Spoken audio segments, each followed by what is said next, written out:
Hello, Globebusters. Yes, of course they're serious. You do? You have? No kidding. Uh-huh. Oh, they'll cure your globitis this week. Thank you. We got one!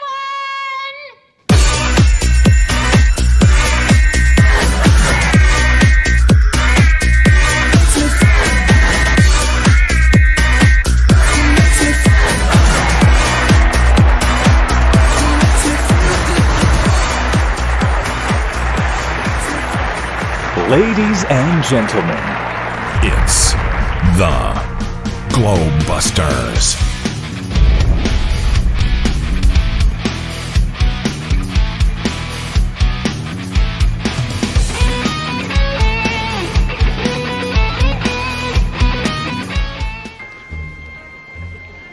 What are you supposed to be, some kind of a cosmonaut?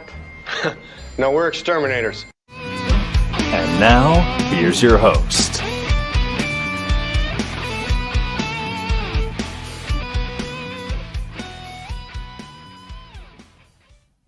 And welcome everybody to Globebusters. Even more globe failures. Yes, it's true, folks. There are even more globe failures to be revealed, as if they never stop coming, because the globe is fake. It's not real. But we knew that. We're just trying to let everybody else know. All right. Cool. Well, we have a great show for you today, and we're going to be covering, kind of a hodgepodge of things. I'm going to start by kind of highlighting a video from one of our YouTube creators who is really good, and we'll get into that here in a minute. That shows up 10 interesting globe failures. He just made this video this week. The creator's name is Flatzoid. You may be familiar with him. He is quite often, I think, over on the Nathan Oakley stream. But yeah, a really good video on that. And then out of this video came some very interesting information about some mainstream concessions about gravity.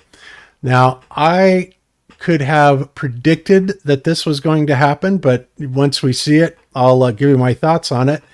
But it only makes sense considering, what is being said about it and the new information that's being brought out about it. This could be very interesting. So the mainstream seems to be changing their opinion on things, which, well, I guess once in a while they need to do that. So we'll talk about that. Another thing we're going to be talking about is eclipses and how they simply do not work very well in the ball Earth model, and in fact work a whole lot better in the flat Earth model. And we have several types of instrumentation that show us that. And, like I said, we have all the information, guys. We have all the proof, always have. And, it is so pathetic, the level that the ballers have gone down to at this point, where they're literally turning on themselves, turning on their own theories, turning on each other, which is kind of bizarre. But yeah, so it's just breaking down. And that's, to be expected. So it's crumbling apart. And of course, we're here to expose it all. So, all right. So before we get to all that, let me go ahead and introduce my panel today. First up, we have Jeran from Jeranism. How you doing today, Jeran? Oops. You're muted. Yeah. I pulled a David Weiss. Doing great. Rookie. Happy to be here and all that jazz. Awesome sauce. Okay, cool. Well, then we will move on. Hey, you know what? We're gonna bring up Iru next today. So from you're still in Europe. So Iru, how are you doing, buddy? Yes. Hello, Bob. Thank you. I'm just waiting for the times when I want to be the first. I know I asking too much, but Never. I know that someday maybe one in the wild could be. Never. No. What? Excuse me, Jeran. It's my turn, please. I'm Yeah, the Jeran. second one. Okay. That was awesome. I mean, Okay. Sorry. Yes. Hello, everyone. Yes, I'm still here, and I hope I'm gonna be like a little while, like a few months more, especially knowing how things go down or out there in South America.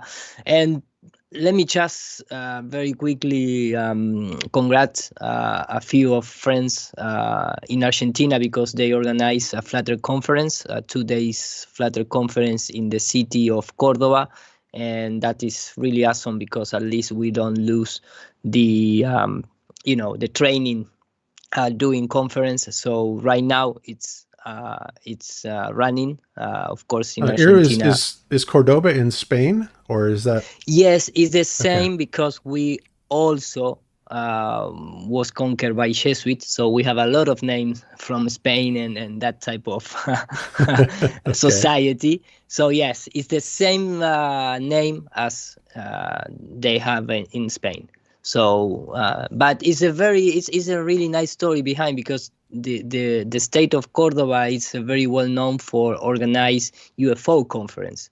Science, it's like the equivalent of your Roswell, if you want to see in that way. So, making a Flutter conference in that city is a little like a trolling, but we don't get a lot of press or nothing like that because the situation of the pandemic itself is not allowed to do that. But at least we made a Flutter conference, so that's nice. Very cool. Okay, sounds good. And you are going to be giving us a small presentation, a little bit about asteroids and some symbology, yes? Yes, it's because NASA right now, once again, it's trying to make us feel a little fear. Not, of course, the flat earther community, but the rest of the world, and they are still asking for money for all type of missions trying to destroy the asteroid that supposedly could be a potential threat to Earth. And my idea is just to show a little bit the, what I consider the behind the curtains in terms of how they pull that on the news and, how that get into the conference or the Congress, for ask for money, and also what we can expect in terms of the images and the visual that we are going to receive in the next years. But it's a little bit of that type of presentation that I like to do. Awesome. Okay, that sounds good. We'll look forward to it, and we'll be getting to that here fairly shortly. And also, I wanted to give a shout out to ODD TV, who's in the chat. How you doing, Matt? Glad to see you here, sir. And always glad to have you with us. So ODD TV is also on Rockfin, guys. So he recently made the transition and is doing his talk show over there. And it's really quite good. So you should go over and check him out for sure. So, all right. Cool. Next up, we have John TheMorgile. Hey, John, how you doing today? I am off mute. I'm doing well, Bob. Doing well. Thanks, guys. Good to be here. Good to see you. Having a great time. So looking forward to the show today. Awesome. Glad to hear it. Okay. Well, I'll let you go back to prepping your presentation there that you're working on. And last but not least, we have, I think he's in Salt Lake City, Mr. Austin Whitsitt from Whitsitt Gets It. How you doing today, Austin? Hey, how's it going? Hopefully I don't sound too bad. But yeah, I'm in great. Salt Lake City. Sweet. Yeah, we're in Salt Lake City. We had to drive like 14 hours to get here, so it's been a pretty hectic last couple of days. But yeah, we'll be doing some activism after the show a little later downtown, so it should be cool. Just finishing the final leg of the tour to get to Flattoberfest. Excited about the show. Yeah, Flattoberfest, Flattoberfest is going to be a blast. I can hardly wait for that. And looking forward to seeing you and Kai. That'll be awesome. And, getting a chance to talk to her about maybe making us a new Globebusters theme. Jeran's done a really great job with it for the past 5-6 years, but I think he wouldn't mind if we had somebody else make a new one, would you, Jeran? Not at all. I think it'd be awesome. Okay. Looking forward to that. Yeah, well, you're the artistic and talented one in the group, so, at least compared to me. Yeah, that's ear. Yep. All right, cool. All right. So, wow, 14 hours. Where did you drive from, Austin? San Francisco, and of course it'll tell you on the GPS, I think like 11 and a half, and we hit traffic and we're in the RV, so it just took forever, man. And then, like freaking, honestly, the worst part is to fill the RVs like $450, so when we're like cramming all this distance in such a short period of time, it's pretty costly. But yeah, it's all good, man. It's been hectic. Like I drove myself to San Diego. That took like 5 hours. It was supposed to take 2.5, but traffic made it take 5. I drove all the way down there, did an activism in San Diego, then drove 2.5 hours back, then drove to Santa Barbara the next day. Did a freaking 4-hour and 55-minute stream at the college after I did like an hour before that, what I can't do on YouTube. Then like another 30 minutes after that. Then I had to drive the other 2 hours back. And then we had to wake up, drive all the way up to San Francisco from like LA.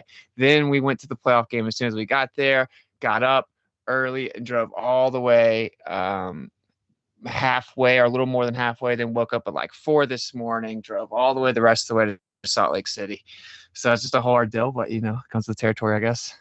That's insane. $450 to fill that thing up. How far does it go on a tank? It has 100 gallons. So I don't know. It depends based on what we're towing, but I'm not actually even sure. I think like maybe 600-700 miles or something. Wow. Yeah, it's probably more in gallons to the mile than miles to the gallon. Wow, that's crazy.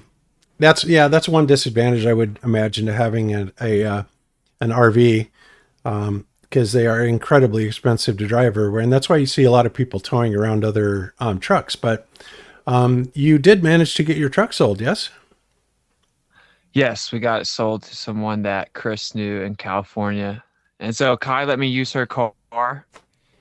So she moved, and so I am basically effectively transporting her car across the U.S. for her, so she doesn't have to pay for it. Kind of 2 birds with 1 stone. So now we're towing her car, so we are able to get around right now. So it all worked out. Oh, that's cool. That's good to hear. Yeah, it would be a little cumbersome trying to drive that RV everywhere and park it. Definitely a problem. Yeah, man, especially in places like San Francisco, man. You are not driving that RV around, but it all worked out. Yeah, no kidding, especially with those hills and stuff. Crazy. All right, cool. Well, all right, let's go ahead and move on then. And let's see, the first thing I wanted to cover, I wanted to let you guys know that we had so many people when Jeran and I did the 15 degrees per hour interesting show 3-4 weeks ago, whenever the heck it was a while back. But we actually wound up doing that on the Rockfin side. And, I thought that's kind of nutty because a lot of people need to see that. So what I did is I went ahead and I made the 15 degrees per hour interesting show on Rockfin public and free. So nobody has to pay for it. You can just go and you can watch it. And I will put it in the show notes. So for those of you that have not seen it and seen Jeran and my explanation for the, Behind the Curve movie, there it is. And I can't believe that I didn't even realize that when we were doing it at the time, but at least now it's out there. So now everybody can watch it for free, which is very cool. All right. And next thing up. Okay. I wanted to give a shout out to, a guy named Flat Earth Boxer. I don't know if you are familiar with him, but I only came across him like maybe a couple, 2-3 weeks ago. Are anybody on the panel? Are you familiar with him at all? No, not at all. Okay, well, he's really amazing. He's super smart, and he goes around and he goes into these different colleges, and he will ask their professors point blank, or science shows or whatever, anywhere that intellects are to be found. He goes there and he starts questioning them about, thermodynamics laws and, a lot of the same stuff that you would be doing, Austin. And he's really, really quite good at it. And I just wanted to give him a shout out there to get him some more subs, because he's only got 1.17K. And it's called Flat Earth Boxer Revived. And I'm not sure, I don't think he has another channel, but maybe he does. Let me check and see really quick. Nope, doesn't look like it. So anyway, but yeah, if you get a chance, check him out. And this one's kind of cool because he actually goes into Arizona State University and he starts talking to them about, the second law of thermodynamics and how do they explain the pressurized system next to a non-pressurized system. And ultimately it comes down, even though this guy is he's got his bachelor's degree in mechanical engineering and he's working on his master's, he basically has no clue, has no idea about any of this stuff, which is amazing. I mean, he's still in school. These things should be not only taught there, but fresh in his mind. So yeah, it just kind of blows me away that we've got these students that are our future and they really know so very, very little. And Austin, have you ever been on a college campus yet, questioning any of the college kids? Actually, the first time I did that was in Santa Barbara, the University of California, Santa Barbara. And it was hands down like the most interaction I've had, because that was my first idea, but they've basically been closed down most of the tour. Like no one's there, but they've kind of started going back to campus and they're way more open-minded. They have less to lose to talk to you about it.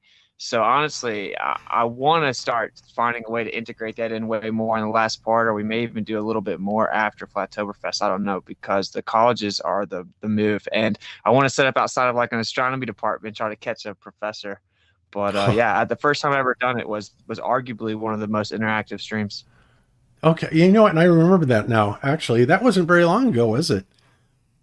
Or was it? No, when you very a first? A couple days ago. Okay, that's what I thought. Yeah, I remember seeing that now. That's right.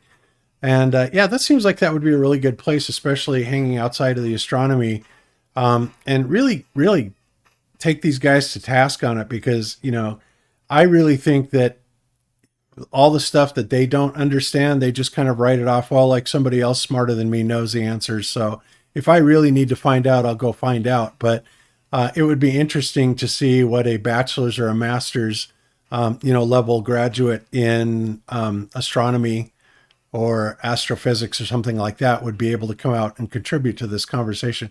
Astrophysics would be outstanding. And I don't know if you ever saw, we had a guy named Wakey Wakey. His name is Mark Knight. And he interviewed a college astrophysics. Well, actually, she's major astrophysics professor. Does a lot of NASA talks and stuff like that. And he kind of snuck in under her radar and absolutely just really took her to task. I mean, to the point where she threw him out, told him to stop recording. She got all kinds of pissed off, and it was humorous because there was so many things. Berdulina was the name of that astrophysicist. Doctor who? Dr. Berdushina. Oh, that's right. Yes. Okay. And yeah, and where, I don't remember which university she was based out of, but that was just absolutely fabulous. The way that he asked her those questions, she just had no answers, absolutely no clue. And then it's funny, even though that these guys have their PhDs in it, they also want to try and defer to somebody else, right? It's like, well, how can you defer to somebody else? You're the one with PhD behind your name with astrophysics.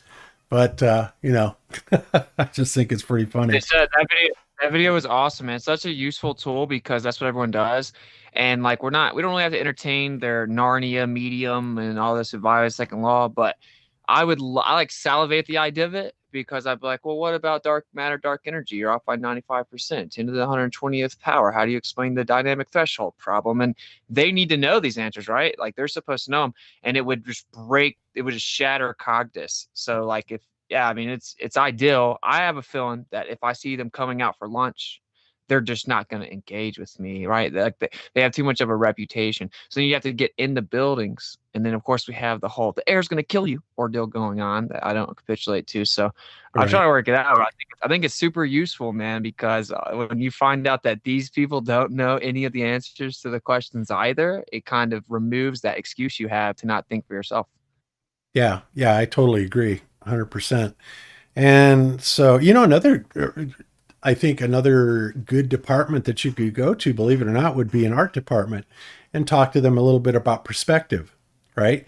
And, some of the axiomatic things that we know are true, but the ballers can't seem to, comprehend. For example, we always say, well, when you rise up, the horizon always rises to eye level, and the ballers will come back and they'll get that app that basically shows that the horizon does in fact drop a little bit. But again, what they don't understand is the horizon has not only gone beyond the human eye limitation, but the limitations of the camera as well.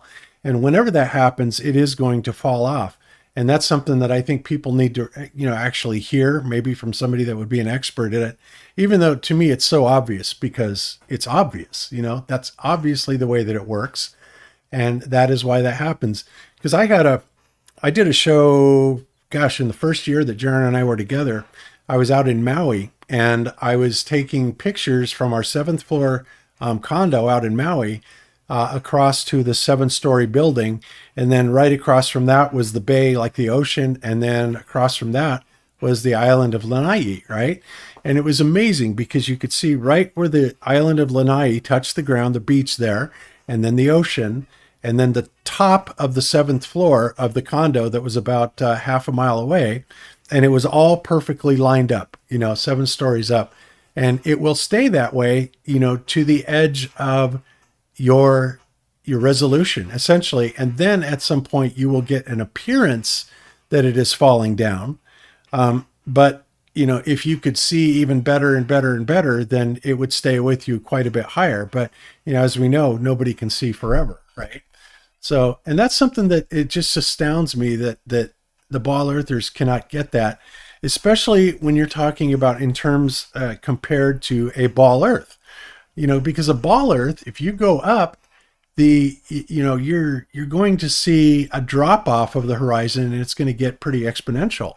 It's going to be very, very obvious what it's doing, and we just don't see that. So, and I don't know if they are, cognitive dissonant on that point, or they're incapable of understanding it, or what the deal is. But, it really does amaze me that they're unable to see it. So, whatever.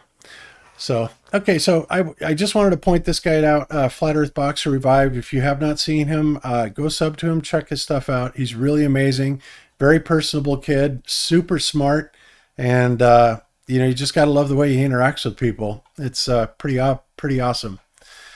All right, so next up, this is the video I was talking about at the beginning of the show, and I want to kind of go through this video, which is really cool, and the different points in it. And again, this is by Flatzoid FE. If you're not familiar with him, it will be in the show notes, this particular video. And I think he made some really amazing points in here. And one of the things that they found just blew me away. And we'll get to that here in a second. So let's go ahead and do the countdown here. There's like 10 things, and I want to go through them one at a time, and we will talk about them. How's that sound? All right. Bring that up, and here we go.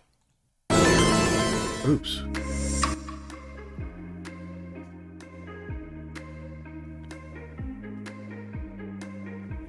I forgot there's a lot of music in here, so I'll keep that kind of down.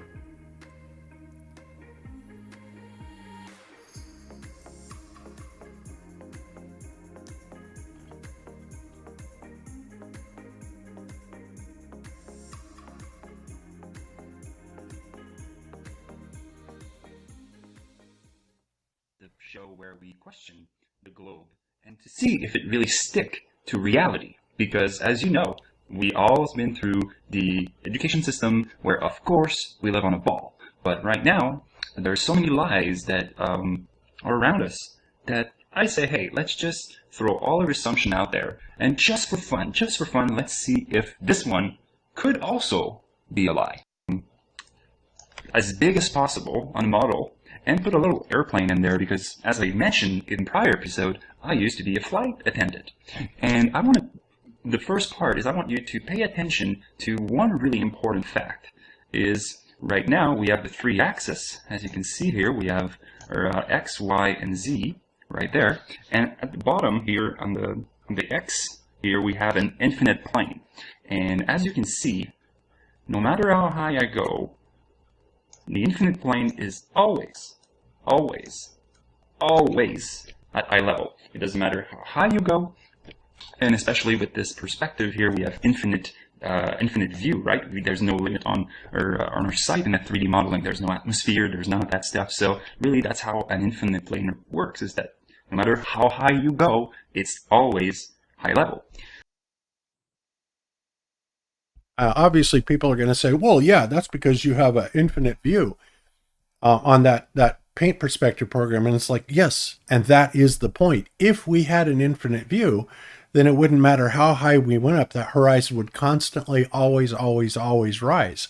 And so because of our sight, because our sight has shortcomings and there is a resolution limit, and at that point there will be a slight drop in the atmosphere, that is not because the Earth is falling away or dropping away from you, but it is simply because you have reached the end of your resolution limit. So let's continue. Yeah. Oh, go ahead. Too, I was talking the other day, how we've seen those floating boats that they call a Fata Morgana, but it's actually just the water's there. You just can't see it. Mm-hmm. That phenomenon alone drops the horizon. So think about it. The boat that seems to be floating out in the distance that we know is actually on water, well, you don't see that water. And if you did see that water, you would see that the horizon line was higher than it is. So the what they call a horizon dip isn't because of the curvature of the Earth. It's simply atmospheric, or there's tons of other reasons it can be that it's not curvature of the Earth. It changes, number one. Right. And anything that limits our resolution or the distance that we can see will be a contributing factor to that. But, if you're a glober, there's only one thing, one thing that you can say causes, things to disappear, and that would be Earth curvature. Unfortunately, guys, we've never found any Earth curvature, ever. So, yeah, it's silly. All right, let's continue on.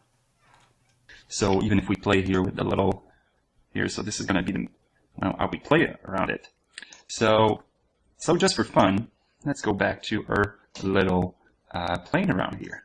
Let's try to find it back, because I try to make it as little as possible in relation to the sphere. And of course, it's not to scale, but if some of you are not happy, I'm going to make it twice as big just for fun, or 10 times as big, just to illustrate the point, because it's always the same point.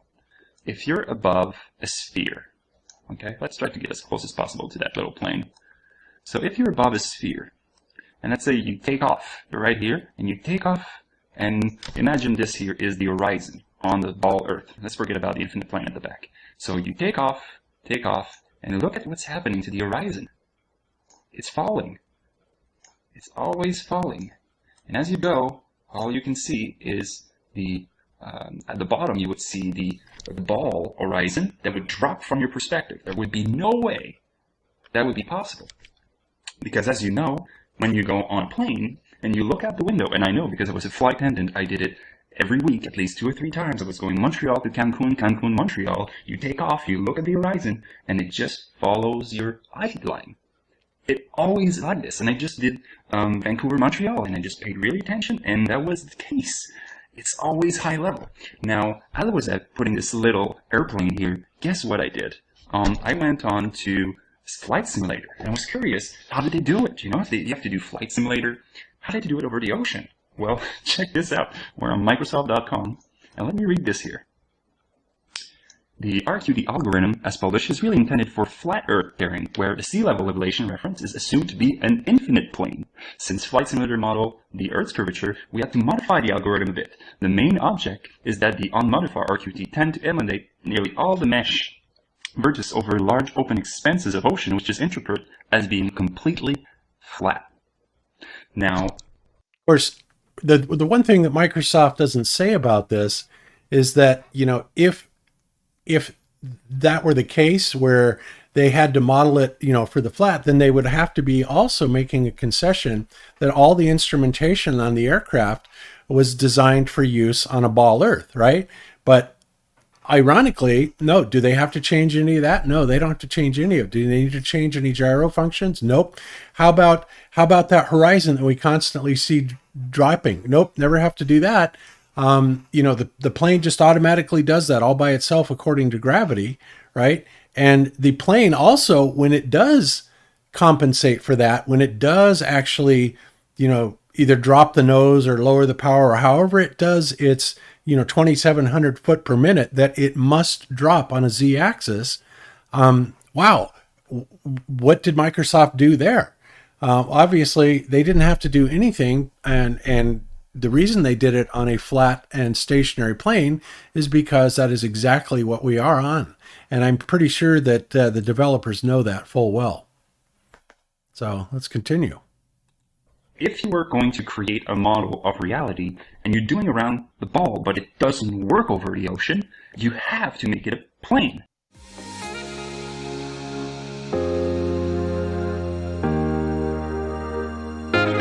All right. So, and that, of course, is also the reason why we have all these government documents, NASA documents, Army documents, Air Force documents, engineering documents for aircraft design, saying that everything is designed for use over a flat, level, stationary plane, and not a 1,037 mile an hour rotating globe, whipping around the universe at, well over 1.2 million miles per hour. So it's crazy that it's absolutely amazing that they have gotten us to believe this, because honestly, if people if they weren't brainwashed from day one and just accepted that somebody had to absolutely figure out, and there's no way they could be lying about this, anybody's common sense will tell them that there's no way what they're claiming happening here is happening, right? I mean, it just couldn't happen. So yeah, it's incredible that people can be so unbelievably brainwashed. So let's move on to point number 9, unless anybody has any comments on this.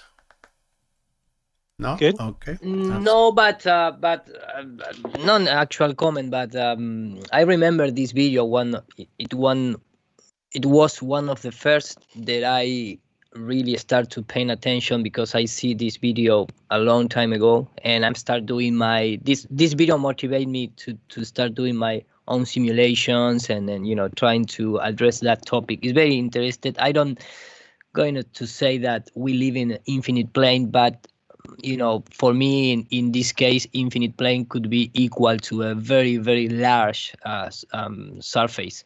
And that is at least what appeared to happen, that more up you go, and it's always at the eye level when the atmospheric conditions allow to that happen, right? Because we have our biggest limitation is the atmospheric and some other behaviors of the light when propagate through a medium. But it's very interesting that I think that we live, I don't know if it's an infinite plane, but at least it's a very, very huge place. Yeah, indeed it is. And I tend to think that there's probably much more land out there. We've got our little area underneath the dome or the realm or whatever, but I think it's more likely that I don't know if it's infinite or not, but I think it's very likely that it's much bigger than what we've been shown, especially when you take into consideration maps like that Japanese map that show all the continents on the outside, which, who knows? That could be true. We don't know. And, who knows even what's beyond that? And if that's the limit of it, then, again, we don't know because they don't tell us anything. But what we can tell by our instrumentation, our measurements, and our eyesight, and our common sense is that, it's flat, point blank. So let's go ahead and move on to point number 9.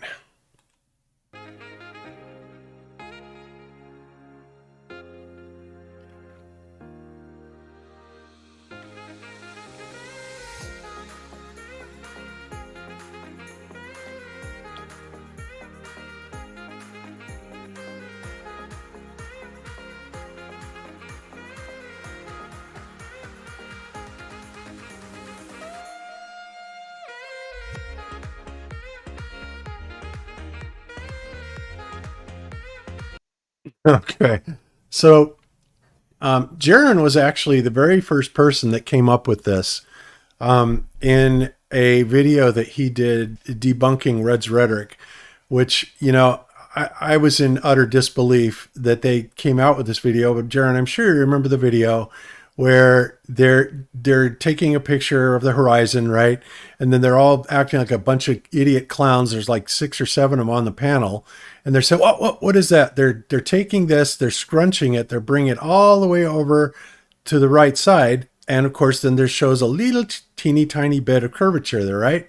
And they're going off like, oh, that's curvature, you know, acting like the retards that they are, trying to tell people that this methodology is actually sound for detecting curvature on a horizon, right?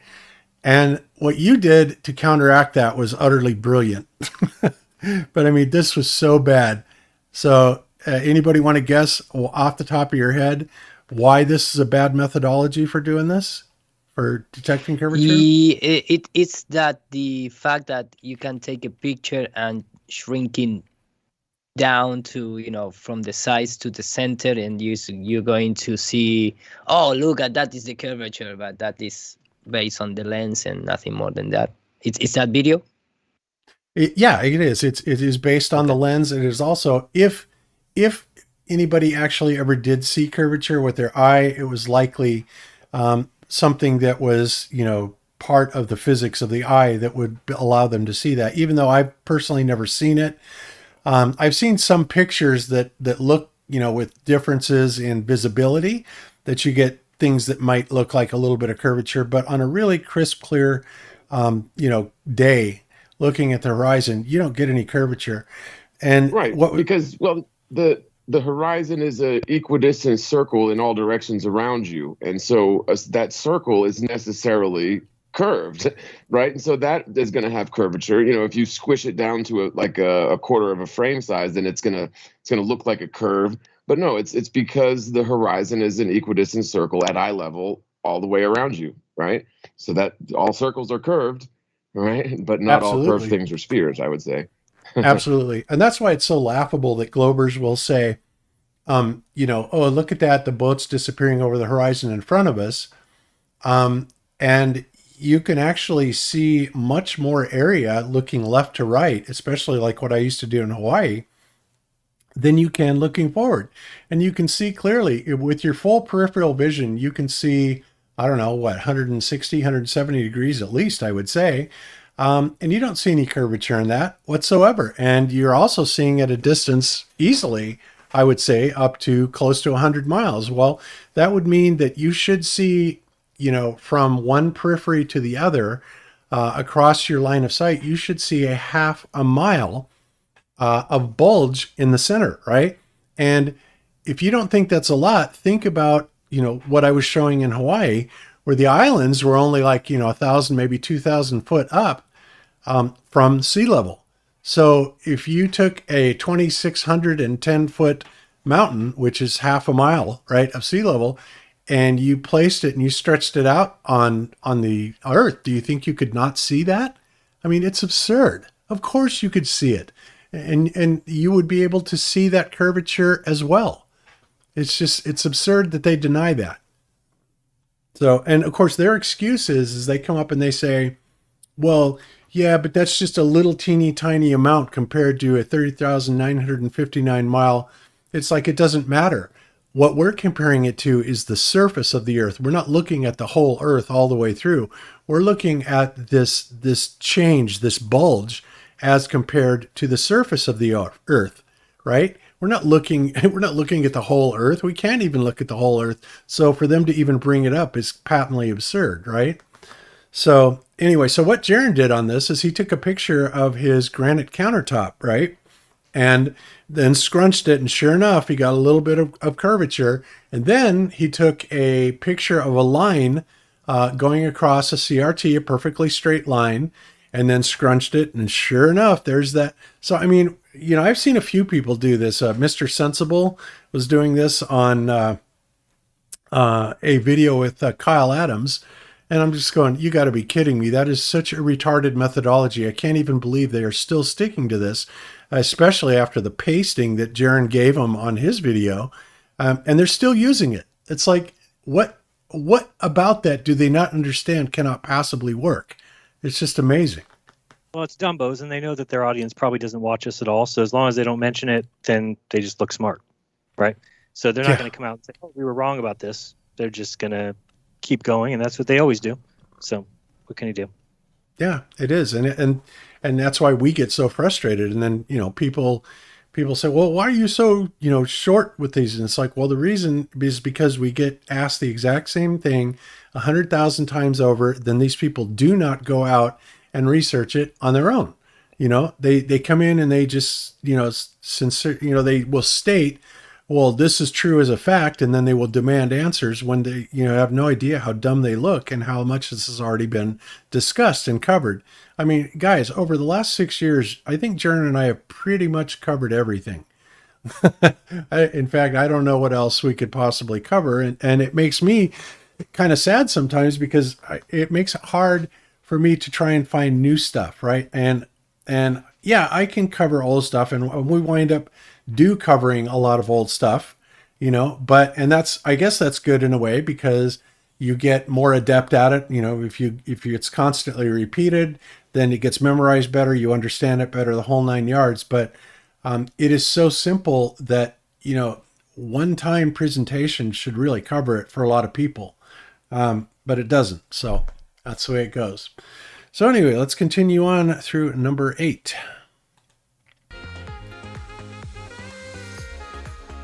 Actually, I think we're still on 9, but whatever.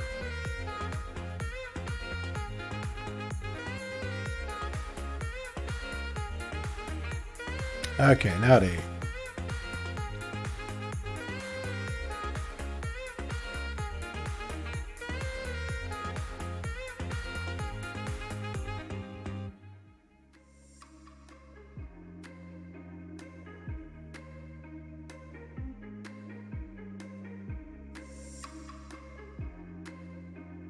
Now, first of all, I mean, this is pretty bold, saying that this is the construct of a star, right? To sit there and tell us that they've got all of these different areas, when what's amazing is, you can look through those sunspots and actually see right through to the inside of the star. And you know what's there? Nothing. They don't see anything in there. And of course, Eric Dollard showed this with his work at Sonoma State University, that there's really nothing in there. And this is where he came up with the idea that, the sun is some sort of converter. It's not a nuclear furnace. And I think for the most part, a lot of people understand that there's no way that it could possibly be a nuclear furnace. And the Electric Universe guys certainly understand that. They are dealing with it as some sort of an electrical construct, which I would totally agree with.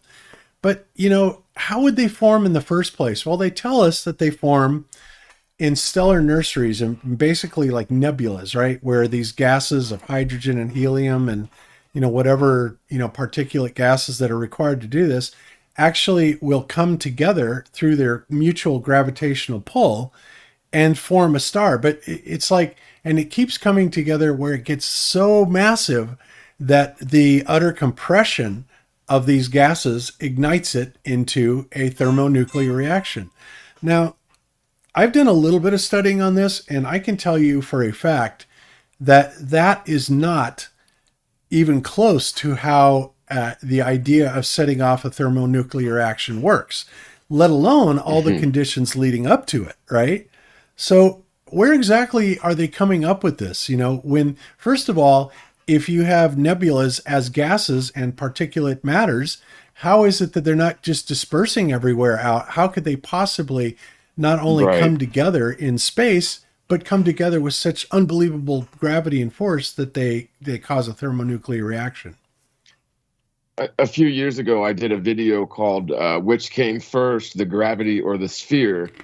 Sort of going at that exact issue because, they say that the space is a vacuum, right? And somehow you have these nebulous clouds forming in space, which that doesn't work at all. You can't have gaseous clouds forming in a vacuum. That's not possible. They should they should separate to fill the vacuum evenly is what should happen. So you couldn't have a cloud in space to begin with, right? And then somehow, so you have this cloud, it shouldn't be there, coming together as suns, right? And so what I saw as another problem is, okay, so you have this star in the middle of the cloud. What is preventing the massive gravity of that star from sucking up the whole entire cloud, right? Because you've got the high gravity of the star right in the middle of it, and then the vacuum of space out of it. And so it's just, there's so many problems with the formation of stars in the vacuum to begin with, starting with the very existence of the nebula, and then the stars forming within that nebula. And then somehow the star is catapulted out of the nebula at super high velocities, which, how the hell does that happen? Right? I mean, it's one thing after another, and they're fine with it. I don't see how they even they're okay with any of it. Especially when a nebula itself is a second law of thermodynamics violation, point blank. It's like, why would it come together like that? When the second you do that, obviously you're increasing, particulate mass density in one particular area, and the very nature of the vacuum out in space is going to draw that apart with great force, mind you. So, how gravity ever gets a hold, especially being as weak as it is, to finally ultimately take over and completely, get rid of the pull back from the vacuum and take it over with this gravitational force is ridiculous. I mean, the whole concept of it is ridiculous. And I think this is why. Go ahead. So it's like the conundrum of the chicken and the egg, right? So which came first, the gravity or the sphere? Because, only these large spheres have gravity, right? But you need the gravity to create the sphere. So it's a conundrum. It doesn't make any damn sense. It totally doesn't. I know. And it's amazing, but they just sit there and go, well, it happens. Look, go look in space. It's happening. It's like, we have no damn idea what we are seeing when we go out and we look at a nebula. When I look at a nebula through my telescope, I see something that I suppose you could call it gas, but I have no idea what it is. It's some sort of a cloudy, nebulous type of material. But again, if it's gas, it's violating its own rules of second law of thermodynamics, right? So it doesn't make any sense for what they tell us, which means that there is either separate containment up there in certain spots, which of course they've never told us about, outside of the flat Earth model. The flat Earth model, yeah, absolutely. We're looking at multiple chambers in a firmament, which, well, there you go. That accommodates that kind of stuff. That type of explanation makes a lot more sense. Is it conclusive? Absolutely not. But you know what? At least it has more evidence for it than the complete bullshit that they're feeding us, right? It's unbelievable. So let's go ahead and move forward on this.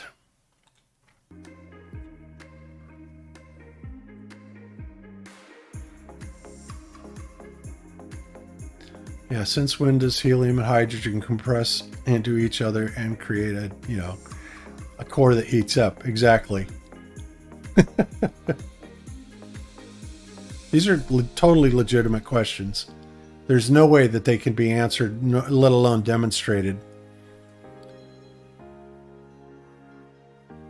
Okay, this is always a good one.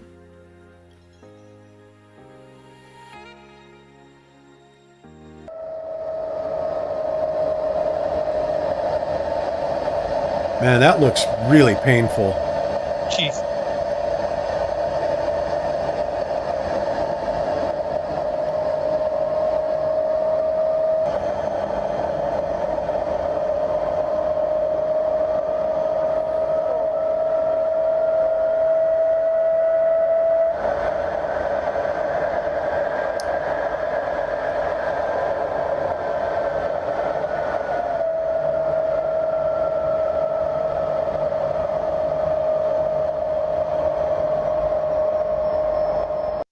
Handbrake is activated.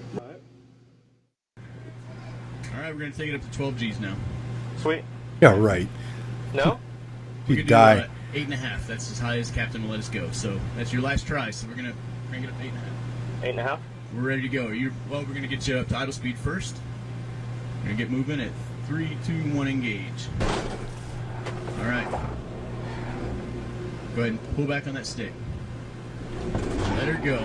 Let it out. Let it go. Nap time. Relax those abs. God, look at his face. Shoulders. That's incredible. Relax your legs. Deep breath out. There we go. There we go. Oh yeah.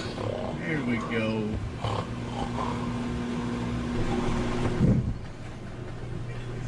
Find that. Whoa. All right, sir. Are you with us? Yeah. Are you ready to pull back on the stick yet? What just happened? And you know what's crazy about that is when we look at the launches, you know, where there's supposedly these fantastic G-forces, and we watch the astronauts, they're not doing anything like that at all. They're just sitting there, you know, playing with their iPads or their Etch-a-Sketches or whatever they do. And it's just so patently absurd. They look like they're on a Sunday cruise, you know? It's unbelievable.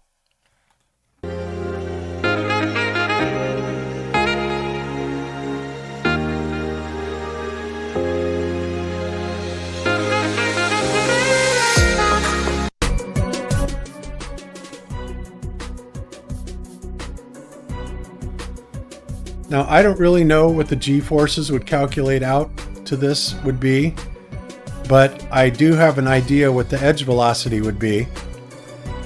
And I could tell you that the edge velocity would be enough to tear the Earth apart. So I would imagine the G-forces must be pretty severe. I don't know if they're what he calculates them out to be or not, but, you know, it is an interesting prospect, especially when you have, you know, 5, 6, 7, 8 different directions that we're going.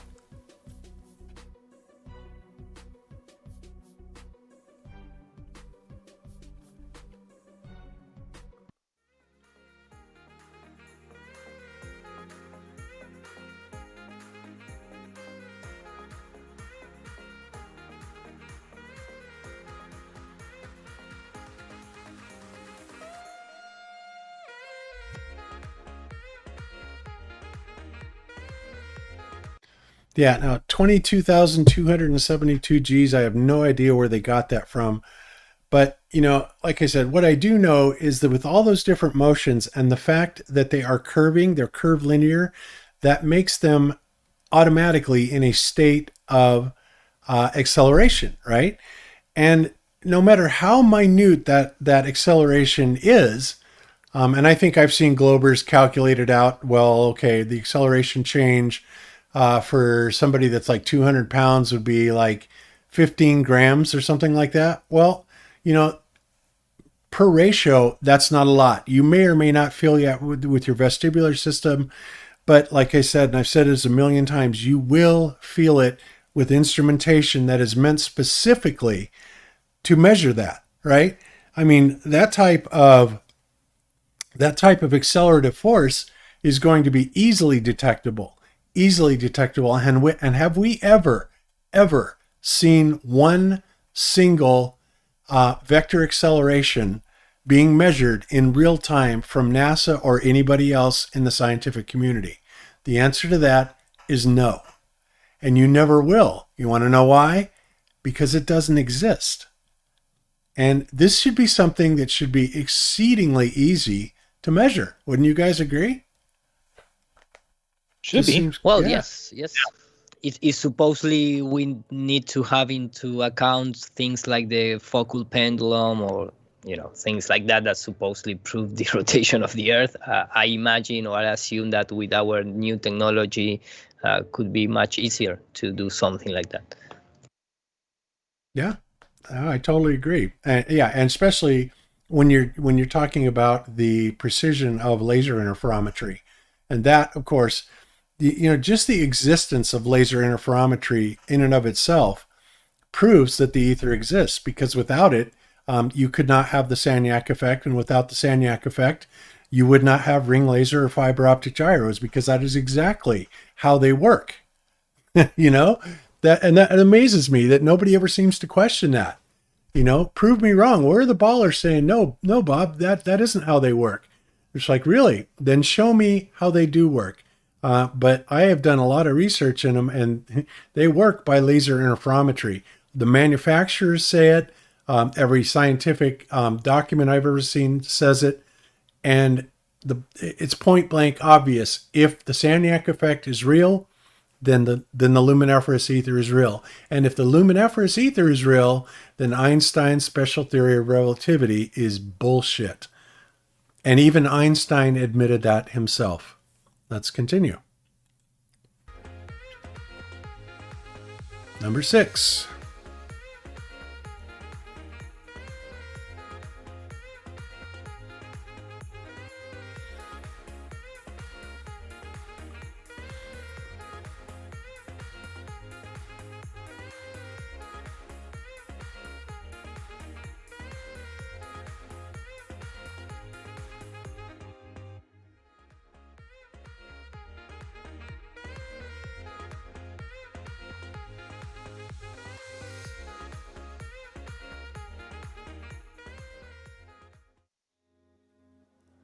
Yeah, so basically it was a logical fallacy, the way that it was calculated. He calculated based on a belief that we were on a sphere. And then he went right into a begging the question fallacy right after that with the rest of it.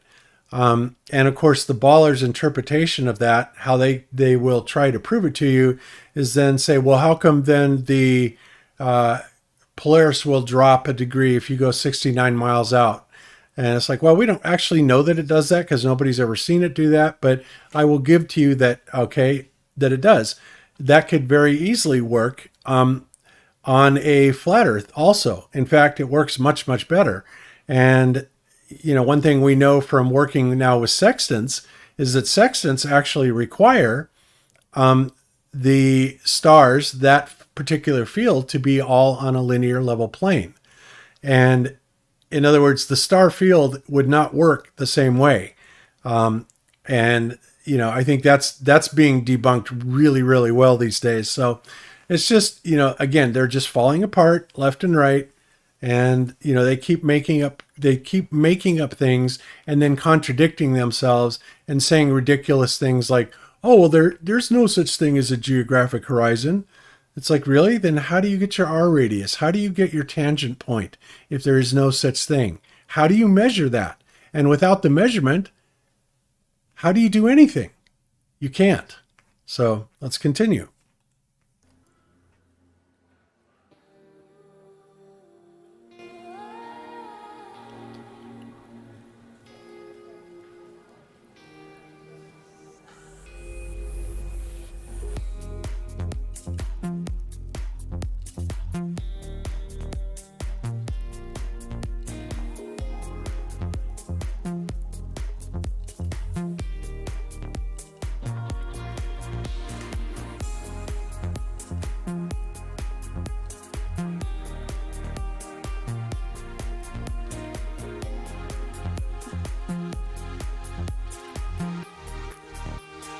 See, and he's exactly right. Here's the problem with that. When you say it's a sphere, but you do your calculation based on a circle and you're eliminating one out of the 3 dimensions, you are taking out the z-axis. And then they can sit there and say, oh, yeah, it's not a problem for gravity to automatically reduce the height of the aircraft or change the pitch of the aircraft. It doesn't even have to change the pitch of the aircraft. You can be at a 10-degree up pitch, and if you have enough throttle backed off, you can still be losing altitude. That's not a problem, right? So pitch up or down doesn't really matter, but there is still going to be a z-axis drop, and that z-axis drop is calculated out to be, no matter what some people think in this community, about 2,700 foot per minute for an airliner going at about 550 miles per hour. Okay. Now, you cannot just say, well, it just happens and it wouldn't be noticeable, because I guarantee you it would be noticeable. The instrumentation would pick it up. Again, the passengers would know it. There's just no way that it could possibly not be detected. All we ever see is a flat, stationary, and level surface, because that's all it is. And they're always trying to tell us that there's all this stuff that's there that absolutely is not, and they can't prove any of it. They can prove absolutely none of it. They just make up shit. And then they say that's what we do. Oh, you flurpers, you're making up all this stuff.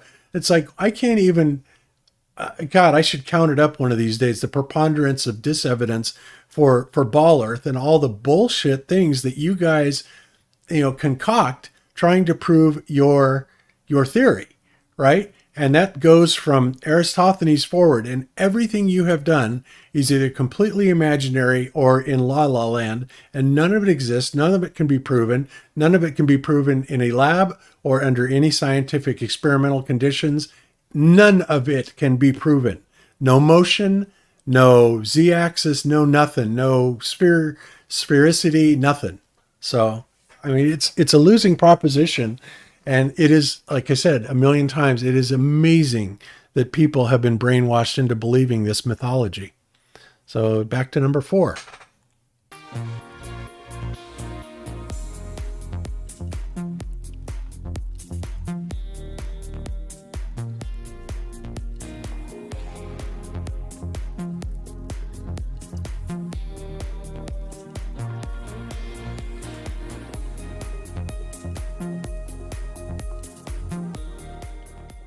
Out of their mind. Nathan,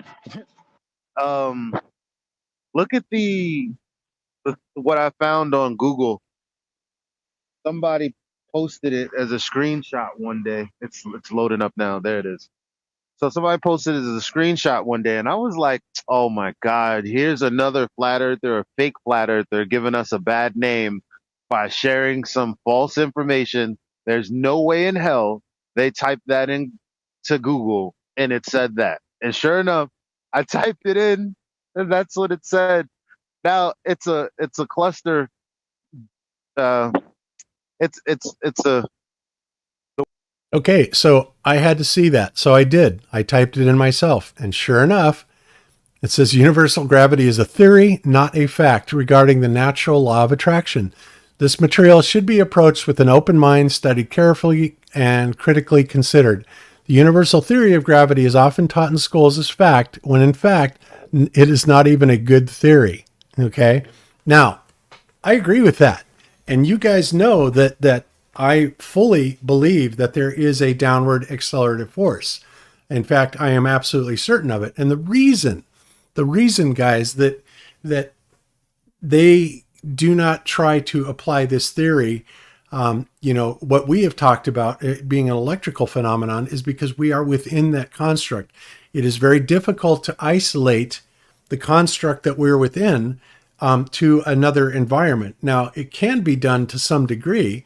And, some of the videos that you've seen with Zack, Good Times for All, actually demonstrate it fairly well, where we can change the electrical charge potential of something and get it to go either up or down. But if you are trying to test a theory that is based on the idea of curved space-time, you're never going to be able to do that. You can't prove curved space. You certainly can't prove curved time, right? So you can't prove any part of it, nor can you even test any part of it.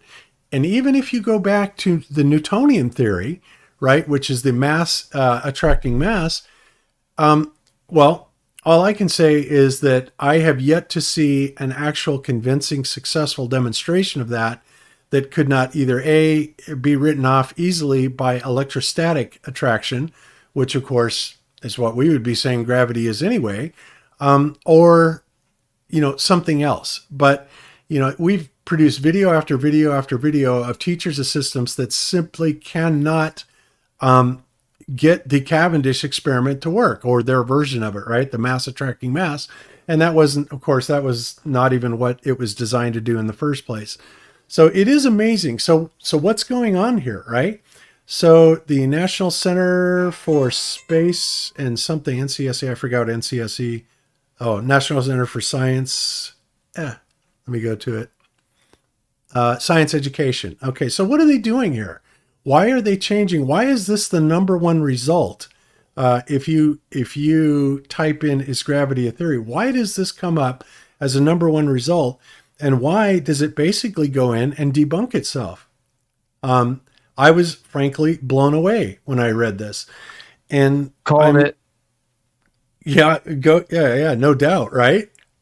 Because they have to, don't they? They have to change the narrative on this because the evidence, they know they don't have any evidence.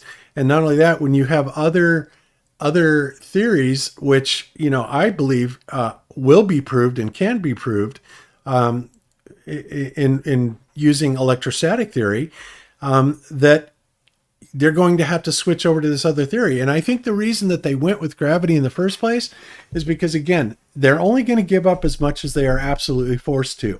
It's only now that NASA is beginning to acknowledge that the universe and everything that we see in it is an electrical plasma effect, right? And of course, gravity would be the same type of thing, or this downward accelerative, whatever it is that causes things to accelerate, past supersonic, when it's going earthwards or earthbound, right? Something is causing that, right? And do we have a test for that right now? Nope, we don't. And because of the fact that it has never even been acknowledged by the mainstream, of course they're not going to test for that. And of course it's easy for them to say, oh, well, we don't have any tests for that. Because that's just nonsense. That isn't how it works. No, it's that way because they don't want to give up anything until they absolutely have to. Now it's getting to the point where there is so much evidence coming forward that debunks not only Einsteinian but Newtonian theory that they've got to change the narrative on it. Wouldn't you say that would be accurate, Austin? Yeah, exactly. I think that they put themselves in a tricky situation because they've claimed to go out in space. Now they're going to have to acknowledge that the medium they supposedly were playing around in is actually not what they thought it was, and you have lots of questions then, right? Like, oh, how'd you do it then? But they'll probably cover that up somehow and just say, well, it's negligible to how we travel space or whatever. But yeah, they're gonna have to acknowledge it. I mean, the 1950s, within their own paradigm, the theory of relativity was debunked. Like within, ignoring Morley and Michelson-Gale combined, etc. It was debunked in the 50s with the galaxy rotational speeds, assuming that the universe is what they said it is. It was debunked. So they have no true intentions of offering a viable postulation. They just have to update it once there's enough attention on it. And that would, of course, be thanks to us. Now in 2021, we've brought so much attention to it that they have no choice but to try to throw another Band-Aid on it. And how they do it will be interesting because, again, they're going to have to address a change in the medium. They can't just absorb electrostatics and then everything's good. That doesn't work. They're going to have to go more electromagnetic, and then they're going to have to absorb a difference in the medium that they supposedly were traveling in, and they're going to have to come up with a story as to why that didn't affect whether or not they could travel, even though they didn't know it. Right. And of course, we know they can say whatever. And if it says NASA on it, it's real. But it's still interesting. That's the interesting part for me is how they address the difference in the medium. Yeah, absolutely. I totally agree. And, this is going to be a huge problem. And this, guys, is why I've been saying all along, I don't think it's a good idea to just point blank go out into the globe world and say, well, gravity doesn't exist. Because, yeah, gravity under the conditions that they say that, that they define it under. No, of course it doesn't exist. I mean, there's nothing bending space and time, and there's nothing attracting one mass onto another. Or if there is, and theoretically, even under electrostatic theory, that might be possible. But I'm not going to go with that at all because I think that the modality of the ether is a much better type of theory for this thing. So anyway, when you go out and you simply say, well, gravity doesn't exist at all, it just, when people look at that and they can drop something on the floor and they'll say, well, what is that? And of course, the typical flat earther response is, well, that's density, right? It's denser, so it's going to drop. And, there's a lot of, yeah, that's absolutely true. But there's a lot of ways, that you can get around that. And I'm not going to go into that today because we've gone into the gravity lecture before, but I'm just saying that isn't it interesting that right now they appear to be changing the narrative on it because they know, and it's not going to be, oh, we give up, gravity doesn't really exist at all, because that's never going to happen, guys. There is a downward accelerative force. Now, what absolutely positively causes it? We're working on that. Does it absolutely affect all matter at the same rate? I don't know. I don't think it does, but we don't know. We have very little evidence to go on. We do have some evidence that's been submitted that shows different elemental particles that accelerate towards the ground at different rates, but that is far from conclusive in my eyes. So what are they doing here? Let's see. So now they're saying, first of all, no one has measured gravity for every atom and every star. It is simply a religious belief that is universal. That is an astounding admission right there, guys. That is an astounding admission. Secondly, school textbooks routinely make false statements. Thank you, Rockefellers. We knew that. For example, the moon goes around the Earth. If the theory of gravity were true, it would show that the sun's gravitational force on the moon is much stronger than the Earth's gravitational force on the moon. So the moon would go around the sun. Anybody can look up at night and see the obvious gaps in gravity theory. Wow, am I having a dream here? Is this actually being written? Wow. Hey, they're gonna maybe even absorb the lie, bro. They may absorb that they lied. I don't know, but I know when I go on the street now and people tell me that I'm crazy for not believing in gravity, I'm gonna be like, pull your dumb phone out and say, "Is gravity a theory?" and read the first article. Right. Yep, because that is absolutely what comes up from the National Center for Science Education, no less. Holy cow! And what's amazing, and this was written in December 2007. But, for all we know, this could have just been put out, who knows. But, yeah, it's absolutely crazy. So they are changing the narrative. That's the whole thing. And, I'm sure they're going to do it in a way that still they're going to try and discredit anybody that has any, viable evidence for it. And, they're just going to do what they do. So there you have it. All right. So let's get back to the last part of it and finish this out. The wording is all messed up.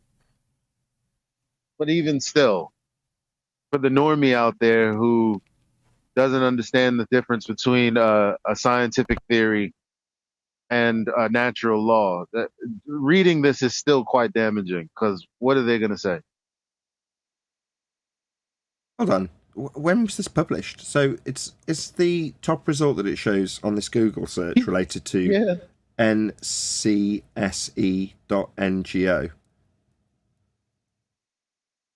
That where the source has actually come from? Yes.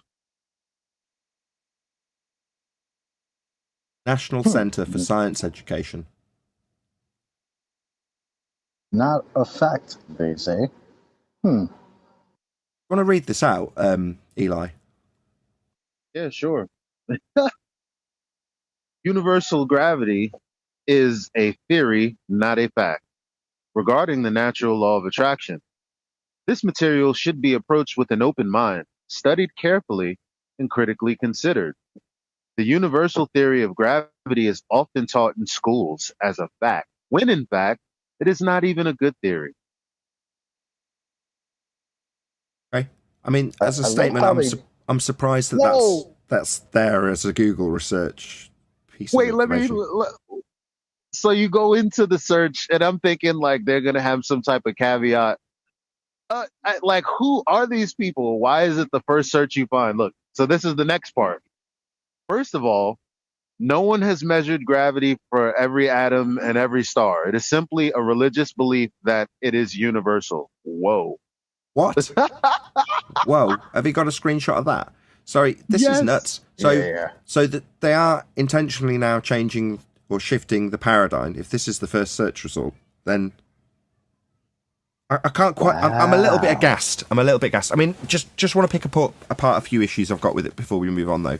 So when they say universal gravity is a theory, not a fact, well, in terms of science, a theory is going to be based on experimental data, and experimental data is going to be based on cause and effect relationships established in a hypothesis and then validated by systematic experimentation to then go on to be a theory, scientific theory.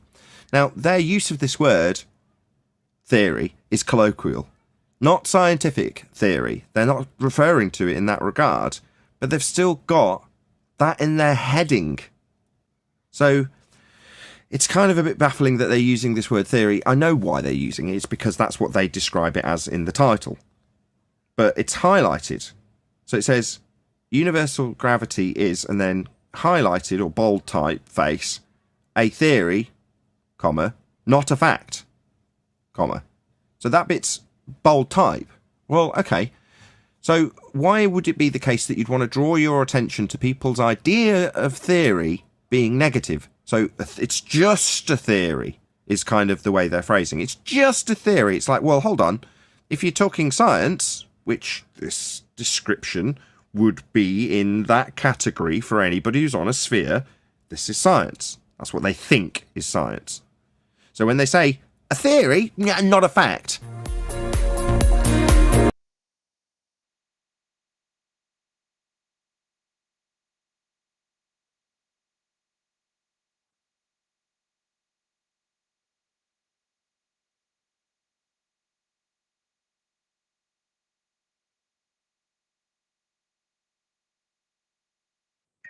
What happened?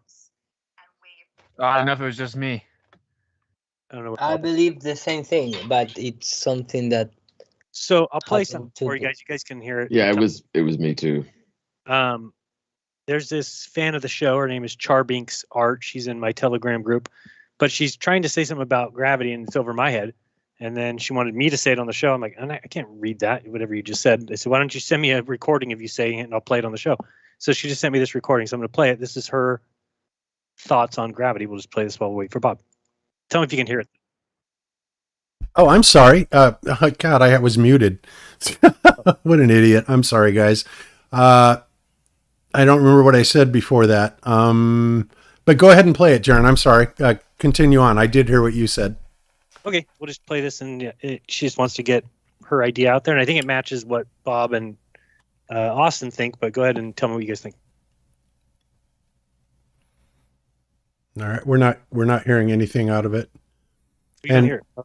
Yeah, and what I did say, maybe I muted, maybe it was subconscious because I actually said, in this instance, I agree with Nathan Oakley. Now, that's something you will very rarely hear me say, but I did. So maybe it was a Freudian slip that I was muted. How do his balls taste, bro? Oh, that's great. All right, you can see. I know you can. Now you can hear, right? Let me press play and tell me. So I was thinking about gravity. Hear that? Yep. Okay. And that there has to be something that's like keeping us on the ground. And I understand density because we're denser than the air around us, but the air above us is also less dense than the air below us. So why don't we fall up? Do you know what I mean? There has to be keeping us something like oriented one way. And I feel like it is gravity, sort of, but not the gravity that they talk about, because I don't think they even understand it. It hasn't been properly explained to us. And like even the mainstream physics doesn't really understand what it is and how it works. Like even Feynman didn't seem to understand that the electric field contains two interlaced incommensurate fields. One of the fields can be shown by the Faraday model, and that creates pressure, and one is shown by the iron filings around magnets, and that creates tension. So like these two fields are orthogonal to one another, and depending on the current flow direction, they are the cause of either attraction or repulsion. So like all matter has a dielectric assignment. Like so, like humans, rocks, everything, they literally create a flow of energy, and it either causes the attraction or the repulsion of things. And so therefore, humans create a flow that causes attraction or like magnetism to the earth on a more profound level than they do with the air particles that surround it. And that's why we like don't fall up. We're like we're like basically magnetized to the earth. And that doesn't mean that we have to be living on a ball, because it's a field. It's like a never-ending infinite plane, I believe, that's like a field of energy that keeps us oriented one way. And I mean, in essence, like everything that surrounds us, ourselves included, can be described as like a macroscopic collection of fluctuations, vibrations, and oscillations in quantum mechanical fields. So matter in and of itself is just confined energy bound within fields and like frozen in a quantum of time. So therefore, the whole idea of outer space and flying through, and it just wouldn't work. The magnetic field would be stationary, and we're just the energy sort of like moving within it. Like everything is just fields and waves reacting with each other, and therefore that's gravity. Okay. Thank you, Charmix. Okay, she's wow. awesome. She's a little above my head. Intelligent woman. I like what she said. I agree with a lot of it. And let me say this about it. Okay, so she's talking about essentially two forces, and both of these are modalities of the ether. Okay, one of the modalities is the electrostatic modality, which we've talked about, where I'm saying that we have an electrostatic charge potential that absolutely exists. This is not speculation. This is a fact. At 100 volts per meter, going up and up and up, and you can verify it by, climb up on a tower and come across ground sometime, and you'll feel exactly what I mean, or it can be measured. All right. So, and what that does is that puts us in a capacitive electrostatic type of field, right? Yeah, because that's how a capacitor actually works. In a capacitor, you have essentially, at its most simplest construct, two plates that are separated by a dielectric, which has a charge on each side, and it is that charge that is attracting the charge on the other plates, and yet being insulated through the dielectric that holds it in position and keeps that charge potential there. So that's the electrostatic charge potential. Then there's also the idea of the ether, and as we proved in our experiment with the fiber optic gyro, the ether appears to be spiraling not only around in a circle, but down in a toroidal fashion, which would also, in my mind, exert a pressure to some degree on all matter, right? And because all matter is susceptible to electrostatic force, and I mean all matter is, even gases, pretty much nothing is held exempt out of this. Or you can look at it as the ether coming down, exerting that pressure, the other modality, as she was talking about. And that would explain it. So I agree with her, actually. And that's how I see it. It makes perfect sense to me. And I don't know if that made any sense to you or not, but you can ask and maybe I can clarify. What I'm thinking is, so the field, the magnetic field, is what determines how matter is going to behave. And so you have gases like helium and nitrogen, which are assigned at a higher level. So their vibrational state is going to compel them to an equilibrium at the higher altitudes, whereas the higher density liquids and objects like people and rocks and stuff are assigned at a lower level. And it's just all based on their like a resonant frequency, like a vibrational frequency. And so that's the way that I kind of see it working. And I do agree with the electrostatic charge giving matter a tendency to find its way down, and that's why we have a difference between up and down. But I think at the field level, right, it's the field created naturally that we can measure, and it has properties that assigns matter its place of equilibrium, if that makes sense. Right. Yeah. No, it does actually, and you're right, because basically the two modalities that ether works from is electrostatic and electromagnetic. The ether itself, of course, we talked about its behavior, but in an electromagnetic field, it does not necessarily affect everything, because not everything is magnetically affected or could be diamagnetic or, actually have opposition to magnetic forces, right? That's why it makes the most sense to me that what we experience at gravity is a pressure that's being exerted by the current flow that is flowing down from the anode or the dome, the firmament itself, down to the ground. And that's what I believe does this. Now, again, Zack, with his Van de Graaff generator, of course, we can create a much higher difference of potential localized field, a much higher voltage. We can kind of override that natural field, and we can create anti-gravity, if you will, right? We're doing essentially the same thing. Say people were made more so of helium rather than water, then we would fall up, right? Well, density see what I'm saying? density is still going to be valid. Density is still going to be valid. It's just not that relative density disequilibrium. It doesn't work unless you have that original bias there in the first place. It cannot work without that bias being there in the first place.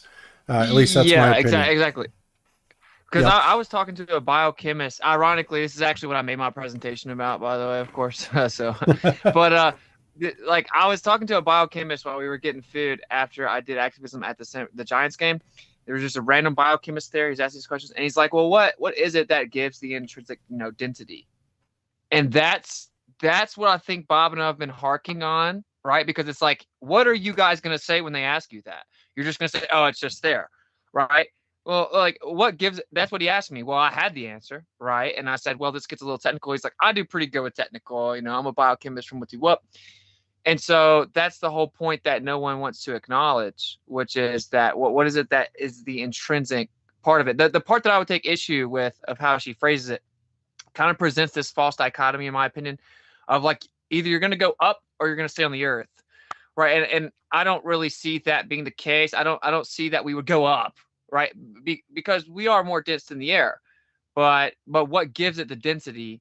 I don't know. I'm not going to say it. It's interesting to say that we would go up, but yeah, I don't know. I don't want to like undercut my presentation, but it is simple. Like what the density is resultant of the intrinsic characteristics that all matter has, right? So I would caution against presenting it as, well, what keeps us from floating up, although maybe somewhat accurate. I don't think that's the best thing to say, right? Like that kind of feeds into the globe paradigm of this idea of omnidirectionality, and you're going to go up if that's something prevents you from doing that. I don't actually see that necessarily being the best way to phrase it, but outside of that, I agree with everything that she said, as everyone knows, and it's actually, in my opinion, just objective. So yeah, I get that. Somebody said, oh boy, I have a troll in the cut. Somebody says, we do not want to offer any models. Stop making up crap. Present your hypothesis or shut up. Well, you know what, Mr. Lumpy Gas in a Vacuum? Maybe you don't want to offer any models, but I do. Okay? And just because you have been told that models don't make reality, which is true, it doesn't matter. They still have a very useful function. All right. So if you want to just go blindly into believing that, then fine, do so. But don't sit there and spread your bullshit on my show. There's nothing wrong with presenting a model. Models are exceedingly useful in a lot of things. So, and don't ever come on my show and tell me to shut up, or you will be banned next time that happens. All right. Simple enough. All right, so I totally agree with you. And not only that, Austin, remember, we're talking about the luminiferous ether, and I think a lot of people know this from metaphysical practitioners forward. They understand that manifesting things into reality actually come as a vibration, cymatically vibrating the luminiferous ether. And that is it actually is bringing it into form, and commensurately its magnetic charge, its electrical charge, all of that stuff seems to, go into. Now, how does it do that exactly? I don't know, but I do know that there's clearly enough evidence and a good enough model case that can be made for it that it's something that we can absolutely consider, right? I believe that's absolutely how it works, is that the ether is vibrated and to bring form into existence. Tesla thought that, and I'm sure a lot of other people do too. Do we have all the answers? No, we don't. But I will speculate. This is my show. I will speculate, and if you don't like it, take a hike. So anyway, sorry about that, guys. Funny, what's still always funny about it, right? It's like they don't have any answer. So and we're on the same team, when I talk to Globers, I'm like, are helium balloons, gravity proof, try to break their caucus. But here's the deal. Like, you don't have an answer. So as you sit over there, you take the easy route and you're like, why are you speculating? You leave it completely unaddressed, right? So what is the cause of density? You don't have an answer, bro. You don't. So then as we start to combine all of the naturally occurring phenomena, all the scientific evidence that can be verified, everything that's objectively fair, the only scientifically viable options of the background medium, as we combine this based purely on science and viability within science, if you don't address it, you certainly don't have a position to critique us addressing it. Because you stopped right there. We know that density disequilibrium is there. We know that density is there, but what else is there? You just stop right there, right? And we're going to what the inevitability of there being a causal agent. So until you address that, your opinion's irrelevant. You certainly don't have an intellectual high ground. And to me, if you were in the room talking to the biochemist, he would have walked away thinking flat Earth was dumb, because he would have stumped you, and you would have had no answer. And this is just my this is a good-hearted, honest critique of the movement, right? I want us to be able to understand that we need to continue the conversation, because when we're just Exactly. I don't know, then immediately Globe Earthers like, oh, I knew flat Earthers just went so far and they don't really know what's going on and they can't answer. They don't even know that that's the next question. And then they just go right back into thinking the Earth's a globe. This is a huge, not only a huge hindrance for the movement, but this is also a lethal sword we have that we're not even pulling out, right? So there you go. I totally 100% agree, Austin. Because, I mean, some schools of thought have got people going around saying, don't even speculate, don't come up with models. It's like, that's ridiculous. Things have been created out of modeling forever. There's nothing wrong with it. It's useful, and it's good to speculate. It's good to spitball. We're not claiming anything is factual, but we are certainly hypothesizing. And, you know, if it's good enough, we can even put these hypotheses to the test, right? We figure out a way to test it. Oh, go ahead, John. I think one point to make, though, is I don't think that there's anything wrong with saying that there may be certain elements to nature that are beyond our capacity to understand. And sure, that doesn't prevent us from trying and modeling and hypothesizing and theorizing. Sure, that's fine. But at the end of the day, it's better to not know than to just make something up, like the globe Earth proponents tend to do, and go with that as a fact, right? But and maybe there are things that are beyond our capacity. That's not the case. That's why I made the presentation I made for today, because that's not the case. Because we do have something that we need to address. We have a naturally occurring phenomenon, and if we don't address it, that's not just not knowing. We may not know the full entirety of the mechanism from like an orthographic view, right? I can't bottle the ether up, but we do know things are there. So if we don't address it at all, that isn't just acknowledging what you don't know. That's not addressing what we do know, right? And that's the key difference here. I think that it can be worded where we acknowledge where we go into speculation, but the entire conversation about what results in density is not purely speculation. Like we have scientific evidence as to what we know is present, and we should address it. Right, that's a huge part of what I think we need to work on as a whole, because it can put off a new person that is somewhat educated, quote unquote, i.e., indoctrinated, and we need to address some of the answers they think they have. Right? Absolutely, we've got to put the pieces together. You know, and that's what it comes down to. That's what the whole idea of preponderance of evidences are. You get these pieces, you put them together. Eventually, they're going to form a picture. They're going to form an explanation. Possibly, and at some point, into something that we can hypothesize and test and move forward with. And I see nothing wrong with that at all. In fact, it served us quite well for a long time. What science, that's what science is. That's the crux of the scientific method. And I agree with that. I just, I don't know. I just think that at some point it's okay to not know things is my point, right? Yeah, well, absolutely. And we have never claimed that we know it all. In fact, we will at least go out and say, well, you know, the more we learn, and this has absolutely been true in my education, the more I learn, the more I realize I never knew. You know, it's like, wow, we were really dumbed down to a huge degree. So, all right, so let's move on forward with this and finish this out. And I think it's what, number 2? Oh, number 3, sorry. Let me turn that down.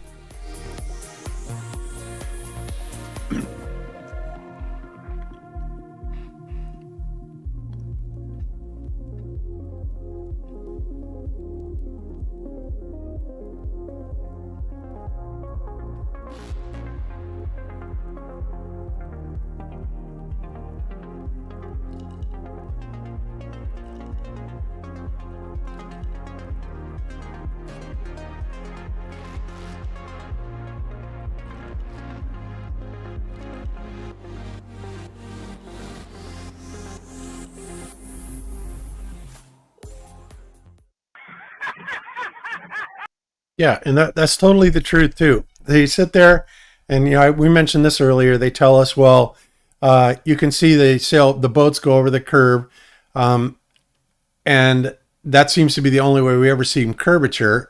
Even Soundly's stupid bridge thing was going away from you, where it was curving over, right? And they didn't even want to admit that was, refraction to the nth degree. I mean, even if it was Earth curve, if it was at that level, the Earth would have been about the size of, the city of Denver. It's ridiculous how much that totally curved. But again, for the ball earthers, there's only one story that can answer any of these questions, and that's, well, it's Earth curvature, it's Earth curvature, it's Earth curvature, and yet not once have they ever been able to measure it, ever. And now, like I said, they're to the point where they've completely, they're completely just dissing it. They're saying, well, no, it's you can't see any geographic curvature. It's like, you're damn right you can't, because there isn't any, but they don't give you a reason why. And yet, the second something comes up, it's blocked. Well, it has to be geographic curvature because it's blocking your line of version. It's unbelievable. How does anybody believe this stuff? And yet, again, like I said, if we look left to right, and we can look left to right, which is much greater, even if we're only looking, say 10 miles across, right? So if I was looking across the island of Lanai, right, a 10-mile stretch, and there was something that protruded above it 66 feet, do you think I could see it? You're damn right I could see it. I would absolutely easily be able to see it, and we never, ever do, right? You cannot deny this. Absolutely cannot deny this. We can set this up in reality. It works as a thought experiment. It works in CAD. I don't care what you do. You're going to see a change in elevation with these distances that we're talking about and ratios we're talking about. So, and that's what he's saying here. And it's just absurd that, they have to take everything back. No. It's really just about the globe. Has to be about curvature. Ridiculous. Number 2.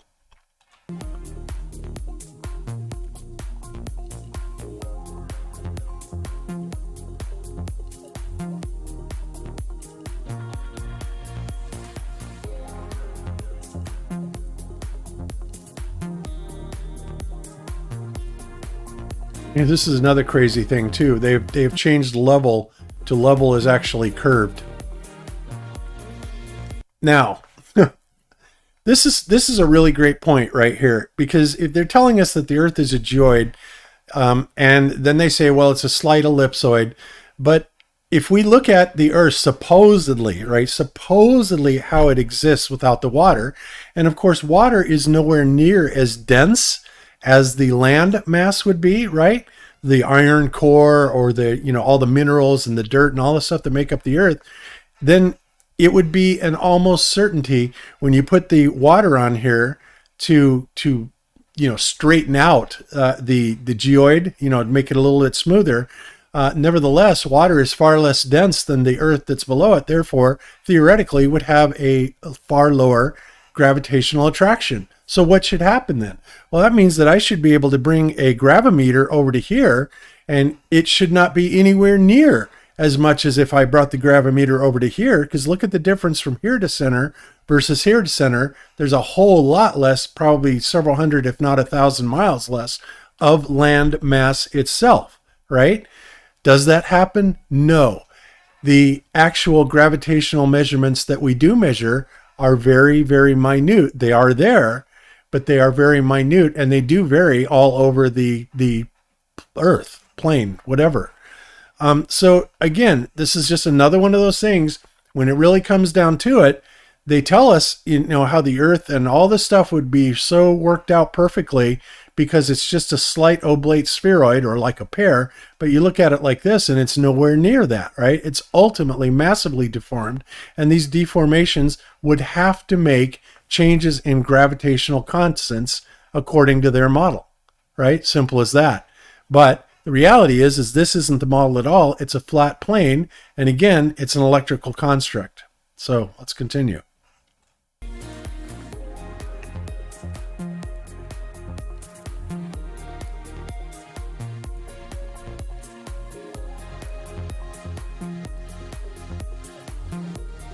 Now they're going to say level is up and down, undulating all over the place. Because they have to. And of course, this is our newest piece, the Sextant, which I think is a brilliant piece of evidence and pretty much another globe killer.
That's right, guys. And the reason that cannot be a curved surface is because if it was, then you would have to take in parallax under consideration.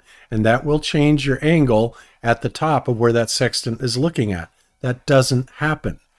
It doesn't happen anywhere on Earth, and it doesn't matter from what area you take those measurements with the sextant, because it's flat. And if it was truly a ball or a hemisphere that you're on the top of, taking these measurements, it's going to change at every single point going away from it, and therefore could never, ever, ever work for triangulation. It's just as simple as that.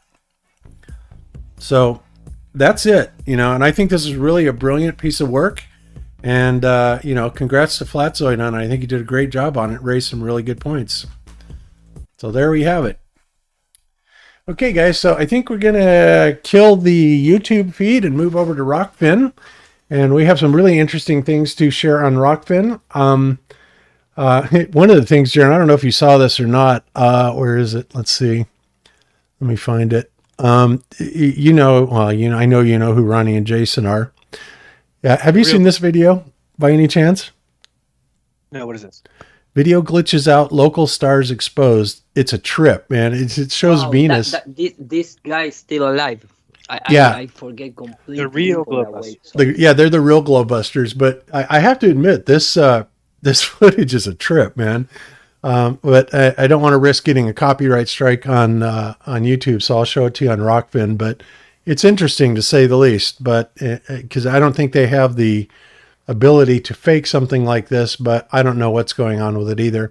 But I'll show you that here in a little bit. So, okay, guys, so on YouTube, if you want to continue following the show, Aisling717 is putting in the link to the Rockfin side of it. You can click over there and pick up a subscription and follow the rest of the show. It'll definitely be worth your time because we have a lot more really interesting stuff to cover today. And if not, we will probably see you on Wednesday night, which on Wednesday we will be having Steve and Ross from the Space Busters, who will be on with us on Wednesday. And we're going to be talking about all kinds of stuff by them, especially a lot of their newer material, which we may have to kick over to the Rockfin side. It will be freely streamed, but we may have to go to the Rockfin side for them to be able to present it, because they have been working much more in the forbidden areas of what YouTube would consider, free speech. And so I don't want to get any bans or anything like that. So, but nevertheless, Wednesday will be the Space Busters. So join us then. Until then, and otherwise, we will see you next Sunday. So be good to each other. Don't lie to each other. Open your mind, because there's truth inside. Peace out, YouTube.